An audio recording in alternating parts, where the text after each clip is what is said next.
Welcome back, my friends. Thank you so much for tuning in. This is Silver Slayer, so now let's talk silver. Warren Buffett, a billionaire, bought 3,500 tons of silver in 1997. The purchase helped make Thomas Kaplan a billionaire. Why are all these billionaires buying silver? I'm going to make another video on Jim Rogers, another billionaire that also is very bullish and heavily invested into silver. Then you have people like Elon Musk buying silver mines. The list goes on.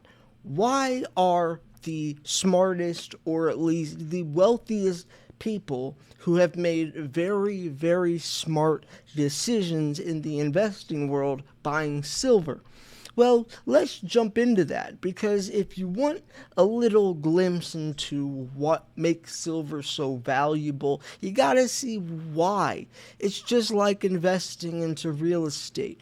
If you're gonna buy a house, or you're going to maybe even fix a house, you got to look at the damage. You got to add up, how much it's going to cost to replace drywall and all that.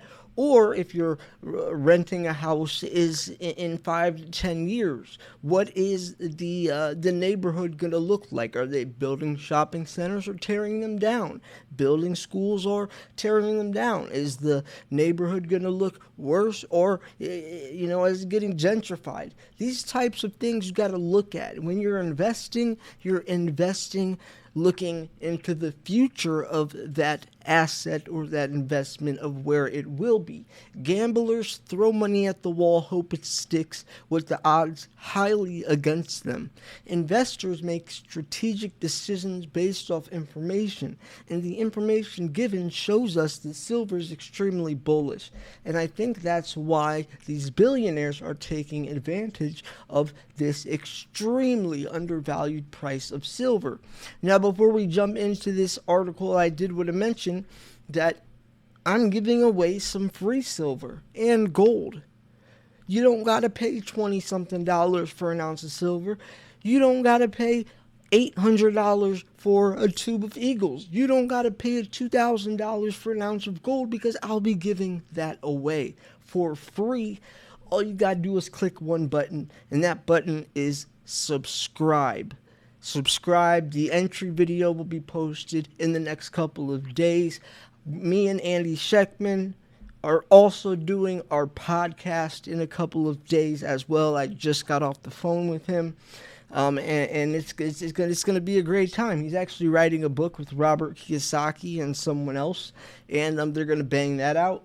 And that just shows you how needed Andy is right now, and how he is the top dog, being all over Kitco News and Robert's channel. So to buy from Miles Franklin, which is Andy's company, just send an email to info@milesfranklin.com. Let him know Slayer sent you. Links in the description or the pinned comment. So Warren Buffett's purchase of almost 3,500 tons of silver in 1997 helped turn Thomas Kaplan into a billionaire. After the silver bubble burst in the early 1980s from the Hunt brothers, the $50 silver mark, highest till today, back down to $4 or $5. The precious metal plunged in price from $50 an ounce to below $10, and it was widely dismissed as a bad investment. What really put an end to it was when Warren Buffett bought those ounces of silver. Kaplan, the chairman of Nova Gold Resources, told shareholders this month it became public that he had done this the week when I was taking my silver company public. Kaplan said that changed everything. Kaplan told Business Insider he personally thanked Buffett at a dinner years later, and visit Business Insider's homepage for more stories. Now, there's another bigger story on this. I just wanted to show you some context on how this happened. It was from Silver Thursday, which actually is what led. Silver Thursday was after what happened when the government banned silver from that $50 to nearly $9 downfall from the government banning silver in 1980 from the Hunt brothers, like I just mentioned, which Warren Buffett then sold to Thomas Kaplan. Or Thomas Kaplan sold to Warren Buffett, making him a billionaire. Warren Buffett bought billions of dollars of silver from that, even though the price was only a fraction, less than a fraction of what it just was. See, that's how billionaires think. Now let's go into the second article that shows more into Warren Buffett and what happened. So here's the article that's talking about him buying 130 million ounces of silver.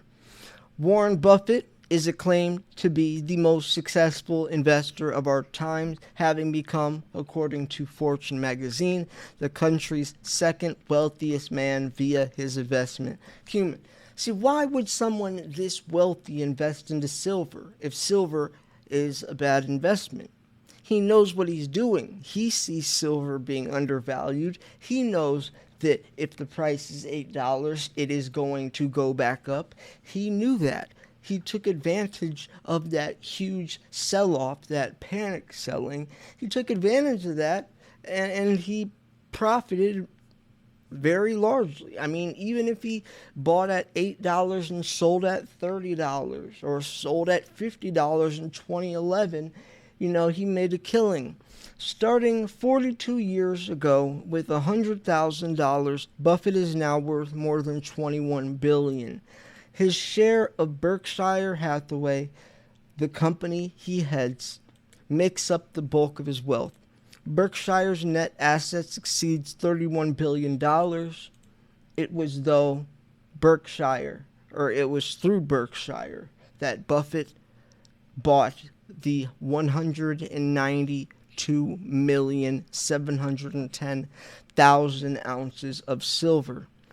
Normally, Berkshire would have revealed its silver acquisition in its annual report. However, amid accusations that silver prices were being manipulated and a CFTC announcement that it was looking into the accusations, Berkshire issued a press release on February 3rd disclosing the purchase.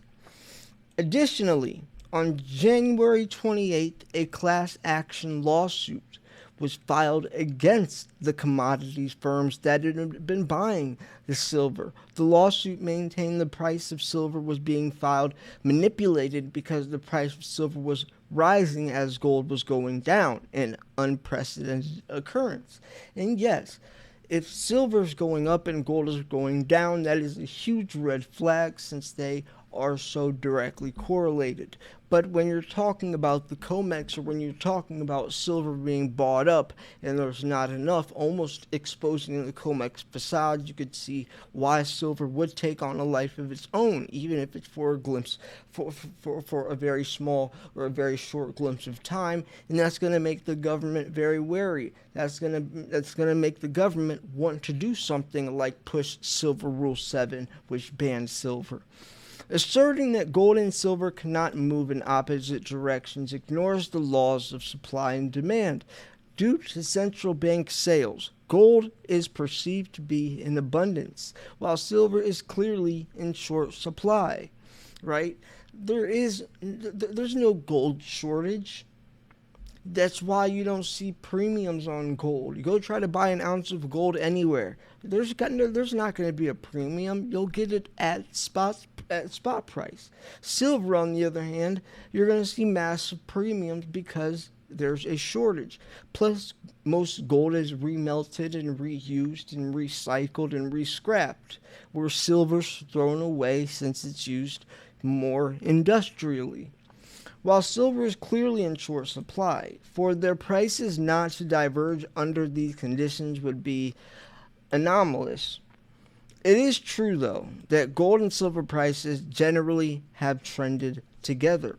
Their prices respond to monetary developments, rising during periods of inflation and falling during periods of disinflation.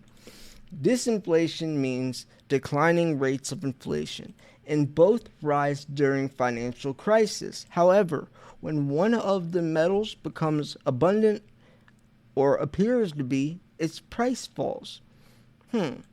During the late 1800s and the early part of this century, government policies, mostly silver purchase acts, resulted in huge quantities of silver being mined.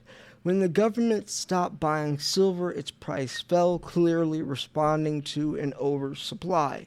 Now, silver is in short supply, and it is reasonable to expect silver's price to rise to a level that will balance supply and demand. And that's exactly what Berkshire stated in his press release, that equilibrium between supply and demand will only likely be established by a somewhat higher price. At cost, silver position makes up less than 2% of Berkshire's investment portfolio. Now, silver is not easily accessible. It's a byproduct. There's no silver mines.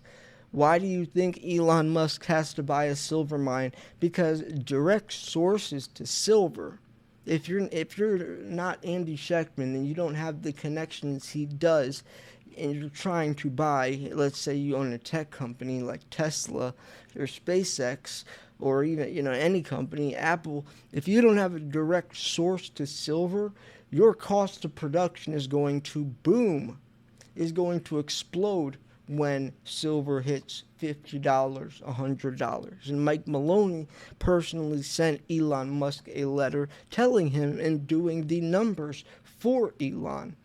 And Elon actually publicly thanked Mike Maloney for sending him that letter. And now we see that Elon Musk is buying a silver mine, which suggests that he knows the importance of silver, or the role that it plays in all of his companies, Tesla, SpaceX, and Solar City, and why it would be so stupid if he was not buying boatloads of silver right now while it's cheap. Since the beginning of time, silver has served as money alongside gold. The Old Testament, and it's replete with references of silver as money. Genesis tells Abraham paying 400 shekels of silver, current money with the merchant, for a barrel price of that for his wife Sarah, and everyone knows the 30 infamous prices Judas Iscariot took from betraying Jesus. The New Testament also mentions Greek silver, drachmas, and staters. The 30 pieces Judas received were probably staters. The King James Version translate the Roman silver denarius as a penny, and today its initials D is where the English symbol for a penny or pence comes from. And actually, if you want to go back to history and ancient times, back in the day, silver was just as valuable as gold. The ratio was 2.5 to 1. 2.5 parts silver equals 1 part gold. Some say it was actually 1 to 1, but gold, being a little more scarce or harder to find, started to reflect more among royalty, so it was gold, and then they stuck to the ratio that it came out of the ground, which is 8 to 1, right? That's why the gold to silver ratio for thousands of years was 8 to 1, because every 8 ounces of silver that they found out of the Earth's crust, they found about an ounce of gold. But then it was 16 to 1, and it wasn't until 1930 when FDR got in office where he changed it from 16 to 1 to 75 to 1. Basically just demolishing silver overnight from a man-made perspective. And that's why still to this day, if the gold to silver ratio is sitting at 84 to 1, that's not natural. It should be flipped. It should be 84 to 1 from silver being the one on top, not gold, because silver is so much more useful. Secular history credits Lydia, a country that is now Turkey, with producing the first coins in the 600 BC. These coins, made a naturally alloy of gold and silver, were called staters and were the forerunners of the Greek staters. I don't want to go too much into this. I'm going to talk about, what the video is supposed to talk about. So, here we go. So this is here we go. So, silver, however, is another story. But before returning to why Warren Buffett invested some $680 million in silver, it should be pointed out that the events that driven gold to 18-year lows have positive sides to them. First, more gold is consumed than is mined, but it is remelted and reused and re-scrapped, right? That ounce of gold that gets dug up out of the Earth's crust is going to keep getting remelted into more necklaces and rings, like I said. But that ounce of silver that gets dug up is going to be thrown away in a landfill, never to be recycled. You got to remember that part as well. But anyways, gold is consumed, more gold is consumed than it is mined. So the shortfall is being met by central bank sales and by forward sales by gold producers and hedge funds. Forward sellers borrow the gold they sell, usually from central banks. A financial crisis could cause central banks to reverse their attitude towards gold. If the Southeast Asia crisis has proven anything, nations need to back their currencies with gold. The price of gold is, and if the Southeast Asian crisis proven anything, nations need to step back from their currencies with gold. The price of gold in Southeast Asian currencies soared as the conflagration spread. As their currencies collapsed, Thailand and Korea mounted door-to-door campaigns to get their citizens to donate gold in any form, trinkets, jewelry, even pure ingots, to exchange for hard currencies to be used to meet their international commitments. Although the Thai baht and the South Korean won became prize of the world's monetary markets, they donated gold, or the gold donated was eagerly snapped up after being refined. That almost goes a little bit into, I wouldn't say the Executive Order 6102 by FDR stating that everyone turn in their gold or you're going to pay a $10,000 fine or 10 years imprisonment or both, but it does show that countries need gold. That's what backs a country. That's what secures a country, and it's always during war or economic turmoil. We could see a different situation with silver coming up, as we need silver to go quote-unquote green, and we just don't have enough of it, so we could see a different situation of silver confiscation, not gold confiscation. But anyways, someday gold producers and hedge funds will stop selling forwards. Then the supply of gold will shrink for two reasons. First, the forward selling will stop. Second, the forward sellers will have to replace gold previously sold forwards. This gold will come out of production, therefore further reducing the supply of gold and available to meet demand. And if we're talking about that, then imagine silver, which let's go into now. Silver, 8 years of production deficits, and we actually saw the highest production deficit this year, 1.12 billion ounces demand, and the production was like 800 and something million, record breaking, and I'm sure that gap, that supply deficit's only going to get worse. Low supply, high demand pushes the price up. We have a very low supply and a very, very high demand. So what does that tell us? The industrial demand for silver has grown every year since 1987, from 450 55.5 million ounces to 798.9 million ounces in 1997. In 1990, industrial demand overtook production, has exceeded newly refined production every year since then. The year's shortfall of 160 million ounces means a cumulative deficit of 1.2 billion ounces in only 9 years. The production deficit has been met by sales from the above-ground stockpiles from both commercial depositories and individuals who store their silver at home or at nearby banks. Despite the shortfall, which has been widely known for years, both groups have been net sellers for years, and understandably so.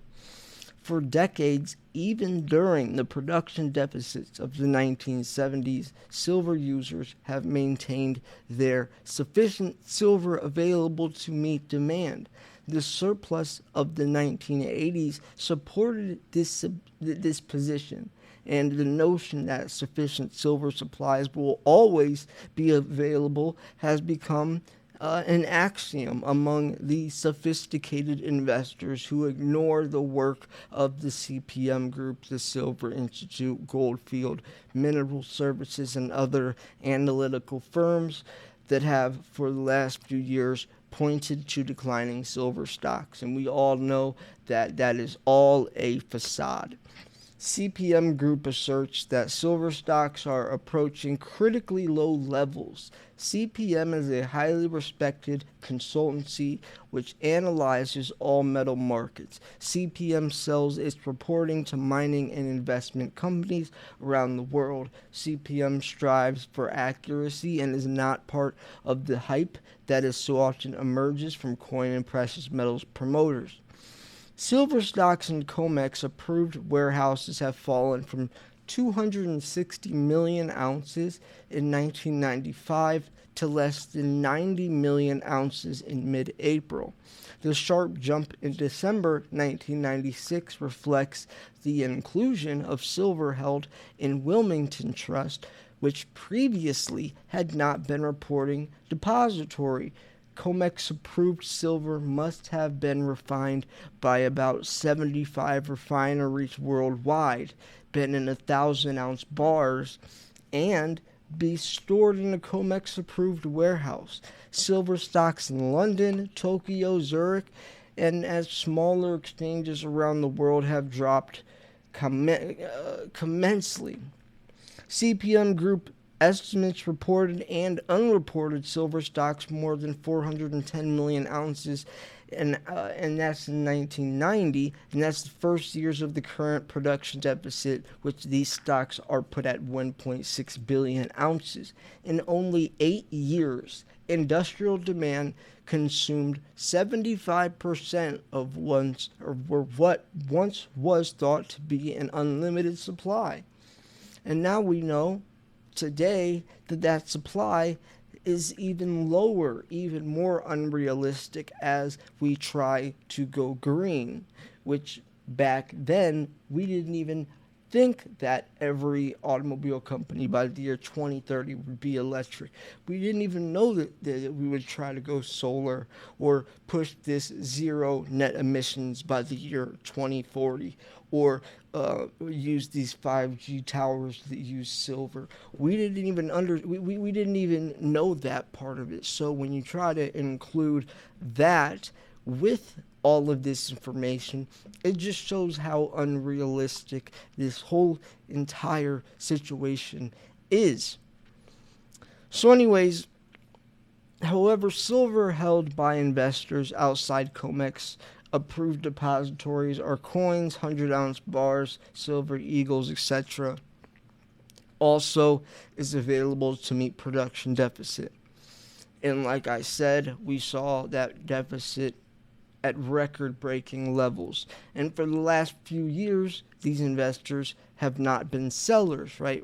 We're holding on to it. We're not selling it. Most of the 90% coins in the 100-ounce bars sold back to precious metals dealers are shipped to refineries and converted into the 1,000-ounce bars or sold directly to industrial consumers. So, anyways, let's keep moving on. I want to wrap this up somewhat. I want to get back to the Warren Buffett stuff. So,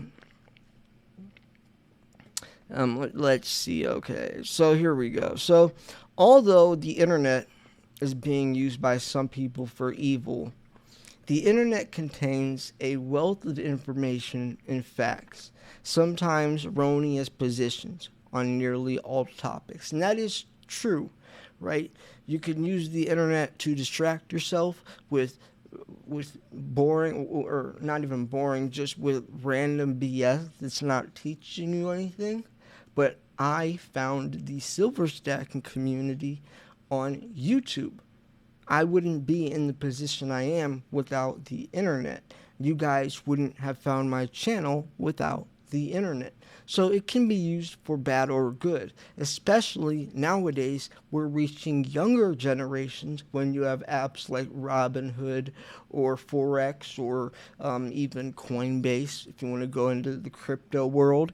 You know, it's bringing a younger generation into investing, and it's not as suit and tie old 60-year-old guys on Wall Street.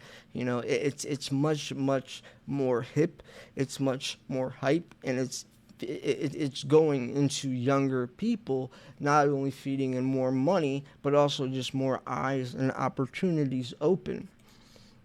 And it even I think it even mentions that right here. The thought of getting the internet probably frightens many readers. They, like your editor, probably have not yet learned how to program a VCR.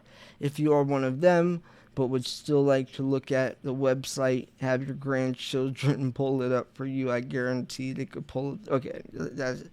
Anyways, although the internet is being used by some people for evil, it contains a wealth of information and facts, and sometimes erroneous positions on nearly all topics.